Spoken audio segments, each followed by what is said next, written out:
ॐ त्र्यम्बकं यजामहे सुगन्धिं पुष्टिवर्धनम् उर्वारुकमिव बन्धना मृत्योर्मोक्षेयमामृता। हर हर महादेव। श्रावण मास महात्म्य 24वां अध्याय। कृष्ण अवतार तथा राजा महासेन की कथा। भगवान श्री सदाशिव बोले, हे तात, पूर्व कल्प में दैत्यों के भार से अत्यंत दुखी होकर पृथ्वी श्री ब्रह्मा जी की शरण में गई। उसके मुखारविंद से दुख का वृतांत सुनकर श्री ब्रह्मा जी क्षीर सागर में गए और वहाँ जाकर भगवान श्री हरि की बहुत स्तुति करके उनको प्रसन्न किया। श्री ब्रह्मा जी के मुख से सारी कथा सुनकर भगवान हरि ने श्री ब्रह्मा जी और उनके साथियों से कहा, देवताओं से कहा, हे देवतागण, तुम लोग डरो नहीं।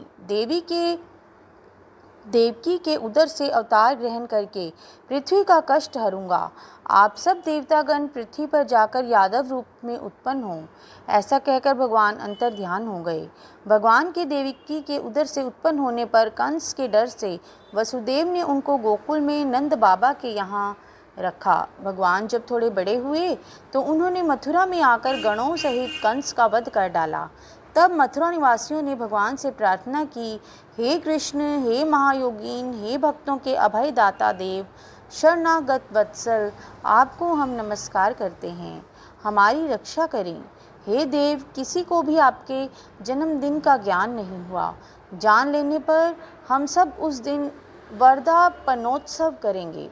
भगवान ने उन लोगों की भक्ति, श्रद्धा तथा अपने में आत्मीयता देखकर उन लोगों से जन्म दिवस में होने वाला कार्य को कहा। उन्होंने सुनकर इसी विधान से व्रत किया।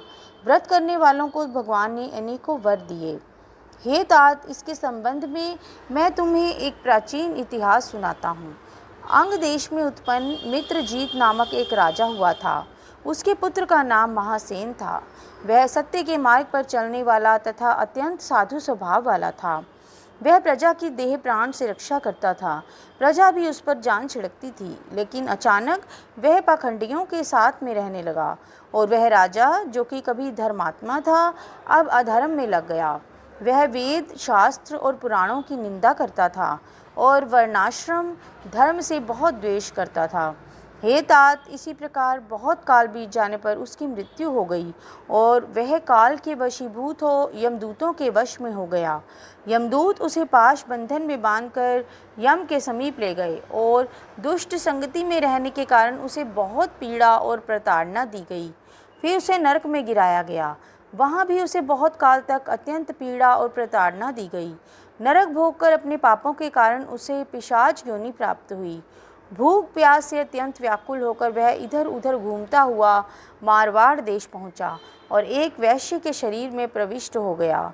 उस वैश्य की देह में प्रविष्ट हुआ। वह पुण्य देने वाली मथुरा नगरी को गया, मगर मथुरा के पास पहुंचने पर मथुरा के रक्षकों ने उसे उस वैश्य की देह से अलग कर दिया।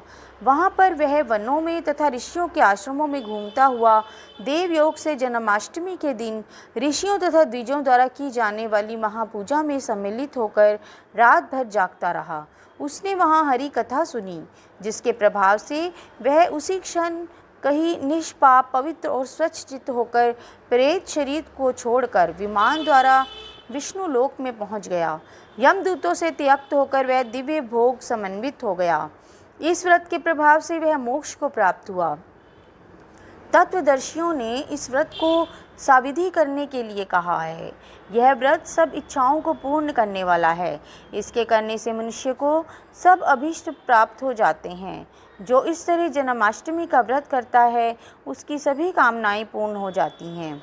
हे तात, वह वैकुंठ में देवमान से 1,00,000 वर्ष तक अनेक तरह के भोगों को भोग कर पुण्य शेष होने पर यहाँ आता है।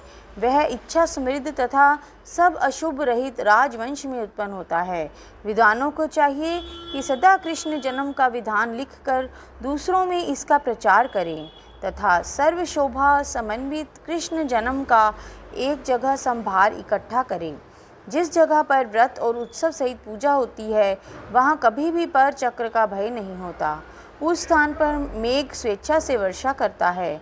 जिस घर में भगवान श्री कृष्णचंद्र जी महाराज की पूजा होती है वहाँ सब प्रकार की रिद्धियाँ प्राप्त होती हैं तथा प्रेत आदि का भय नहीं होता।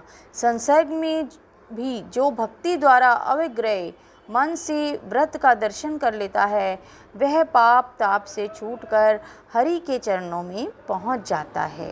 तो बोलिए शिव शंकर भोलेनाथ और माँ पार्वती की जय हो। इसी तरह यहीं पर श्रावण मास महात्म्य के 24वें अध्याय का समापन हुआ। धन्यवाद।